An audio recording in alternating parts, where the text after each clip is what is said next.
Mr. O'Rourke for that speech. We'll go ahead and allocate a few minutes for Q&A. Should I stay up there? Yes.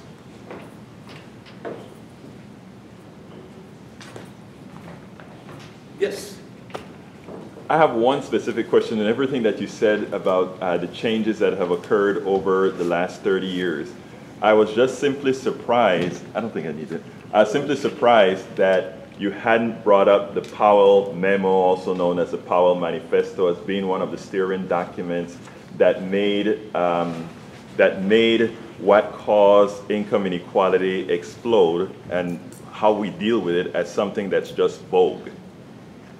Which Powell are you referring to? Adam Clayton or? No, Powell, the guy who became the Supreme Court Justice. Oh. Yeah. Oh, yeah. A lot of Powells. I was thinking of if you break it, you own it. You know, another Powell. It's almost because there's too much evidence for this. But unfortunately, to ferret all this out, you have to be somewhat obsessive, or be in legislation law, or get into the nitty-gritties of these things. But the combination of, it's been, I don't want to get into redlining and that sort of thing, but there is a kind of intellectual redlining along with geographical and home redlining. It's the picture of American politics over the modern era, post-World War II, all those people who went to war are referred to as the greatest generation. One reason why they were the greatest generation was that they were taken out of every state of the Union and flung into Europe, flung into the East and Asia. And what happens when you're moved out of your parochial surroundings?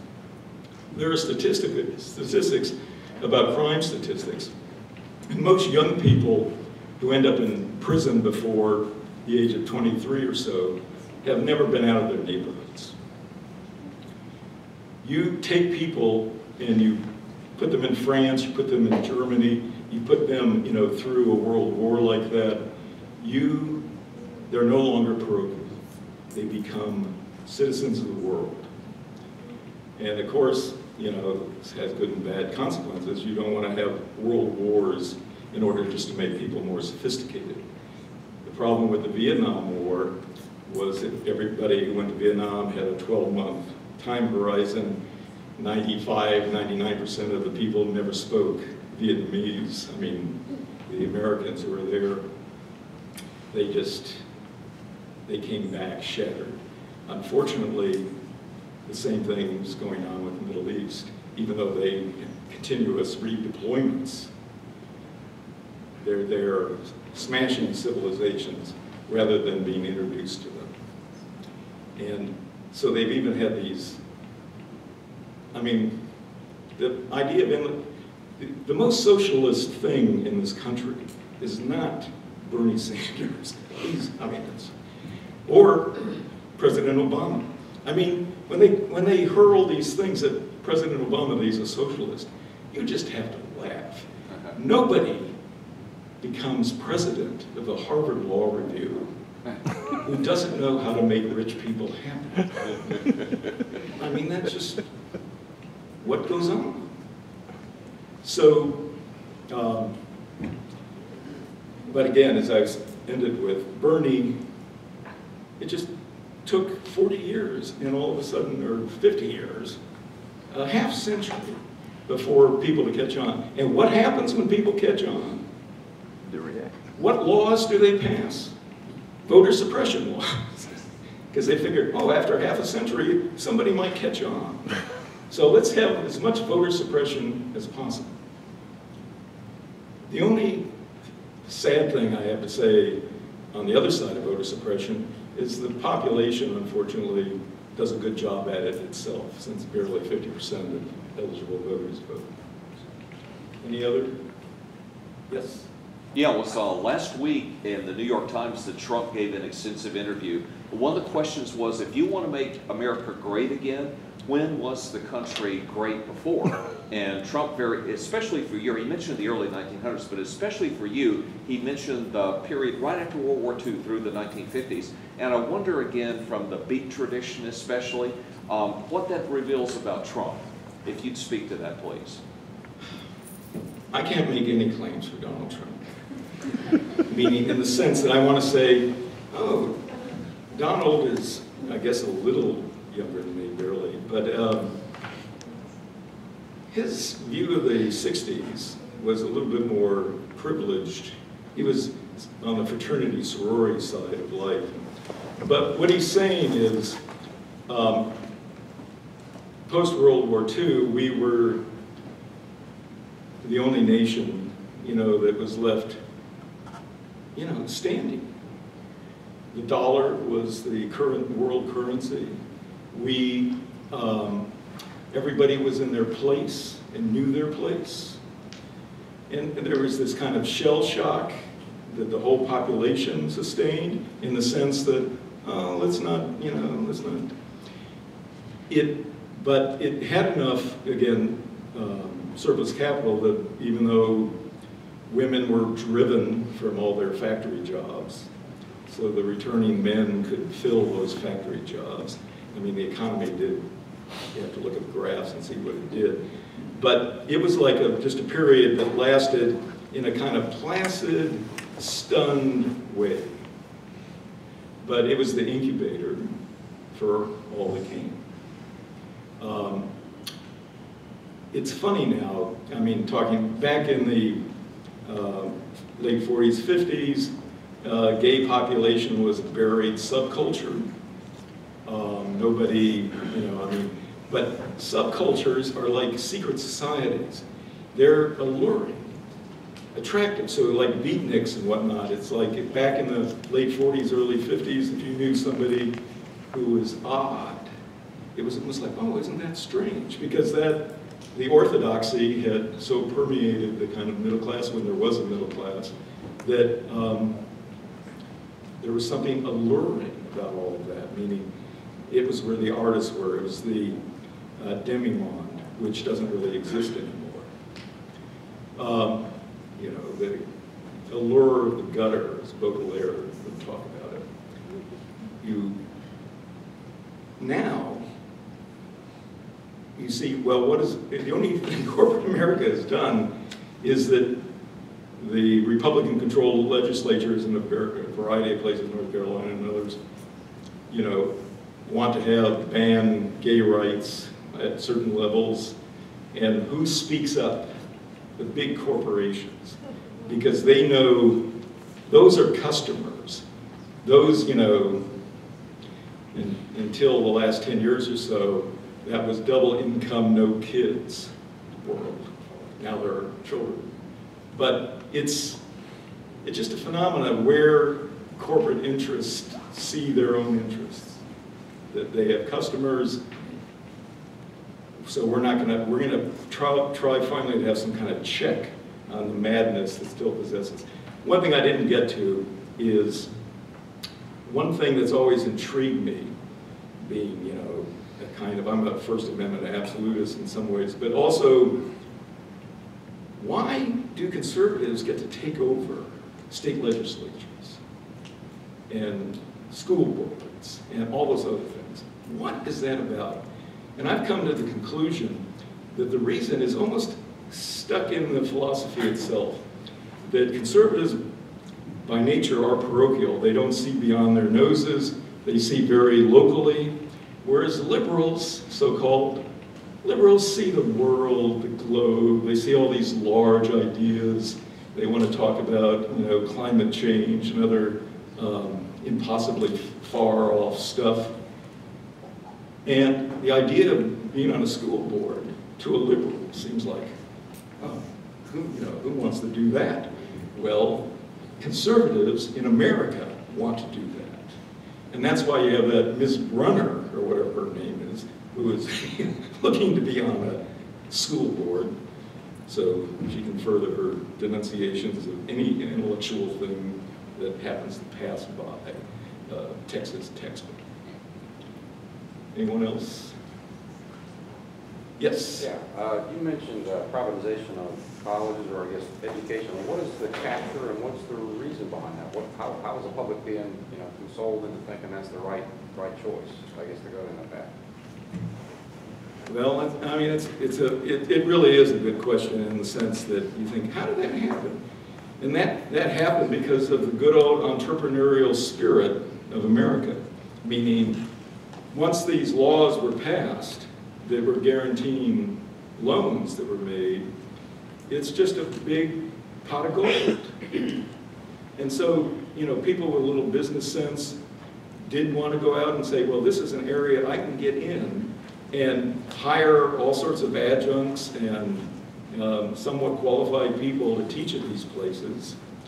And I, being at the top, can just skim off large profits. As I say, it's the thing behind privatization that I find so damning, which is privatization of almost anything will make a very few people rich. I mean, the Musk guy who runs, SpaceX and Tesla and all of that, I mean, he's another billionaire. I mean, he employs people that NASA laid off once NASA didn't do that work itself anymore. And of course, as my son, who's a planetary scientist, said, he said, NASA didn't have, they gave this work to American corporations to build things. It wasn't that they set up their own factories. But he, being a millennial, has a little more current, I guess, sympathy for the way the world really works. Whereas I'm talking about what I've seen, and it's not been pretty.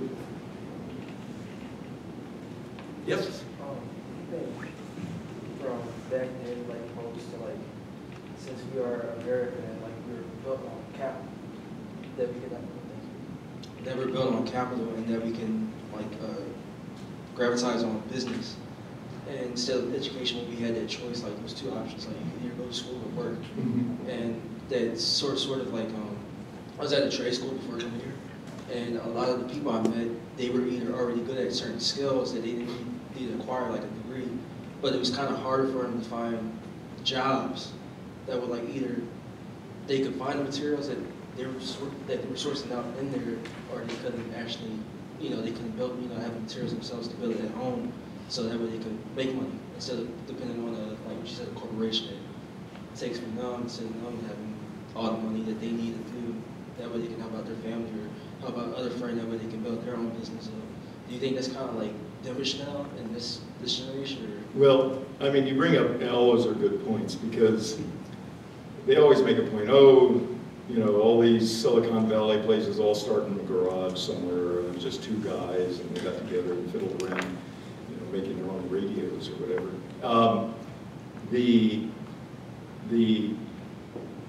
What was happening was, I mean, these are various bubbles. There was a tech bubble that collapsed in 2000. But you can say that, I mean, there's an argument you can make that culture is founded on, one great book, the Bible, Talmud, the Koran, or whatever. Culture comes out of one great book. Or you can make the argument that culture comes out of technology. Like whoever made the first fire, was technology. They found out how to make a fire. So the fire maker was a techno genius, but whenever that happened. Whereas in finance, what that bubble was about was they were reselling the same thing over and over and over.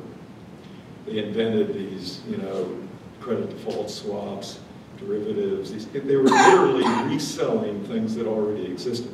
So there was no productivity in the sense of making anything. There was only productivity because they got their cut at the very beginning.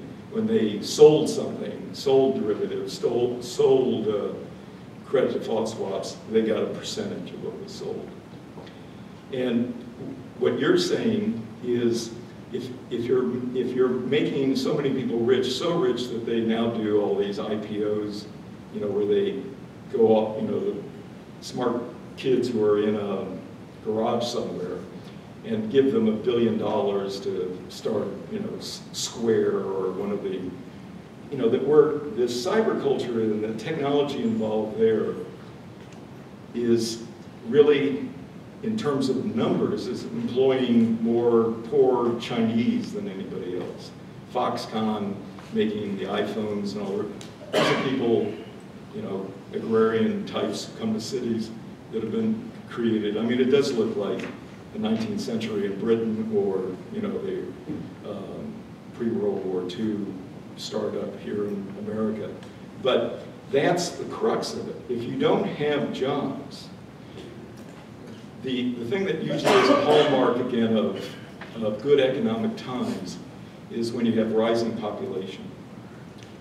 And as talking about this morning, Katrina in New Orleans raised the population of this part of Texas. And the kind of dynamic you get when you raise populations only works if this doesn't happen, they just become refugees. But if all of a sudden there's industry and employment and jobs, then it works and things grow. Now, a lot of people say, economists say, that mobility is still the most important thing. Meaning if you're in Michigan or someplace where there are no jobs, you have to leave to go where the jobs are. A lot of people did that with the oil shale boom, but now that you can get gas for $1.75 a gallon, even that is shut down. As I mentioned when I was talking, the lawyers used to be a secure job until they found it was an oversupply.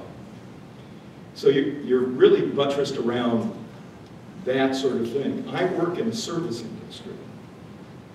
I was at Notre Dame for over 30 years, but I taught other places too before then. And I had a very secure job because they still had tenure, which everybody wants to get rid of. That will be ongoing in the future.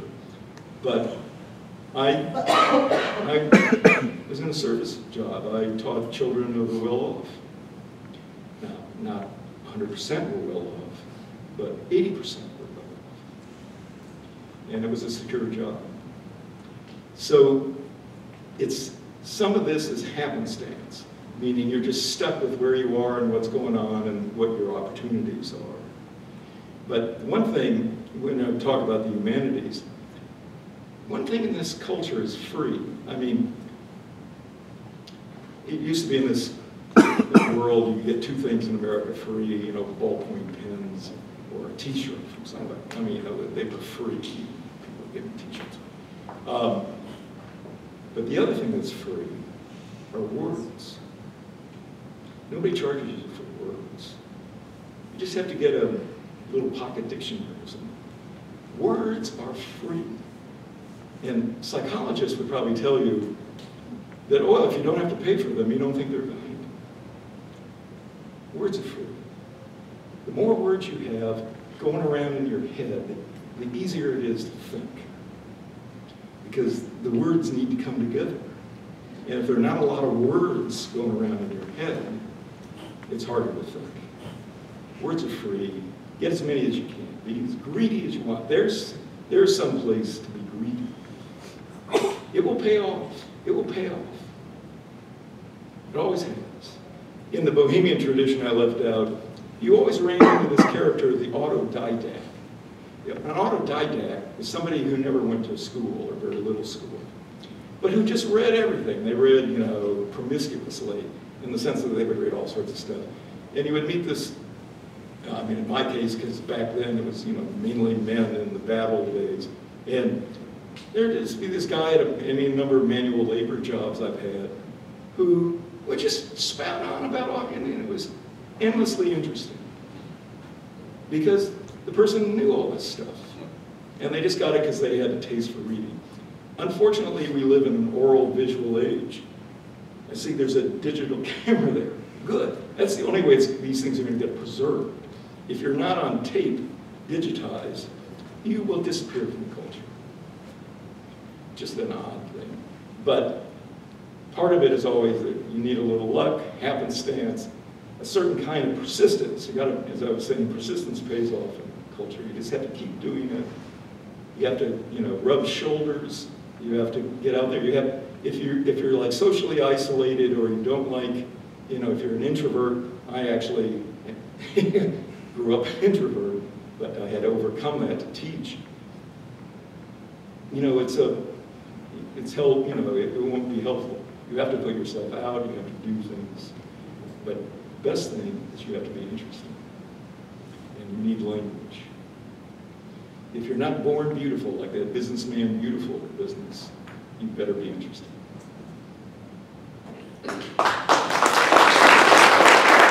For such an enlightening presentation, I would like to present you with this gift for broadening our minds on this issue.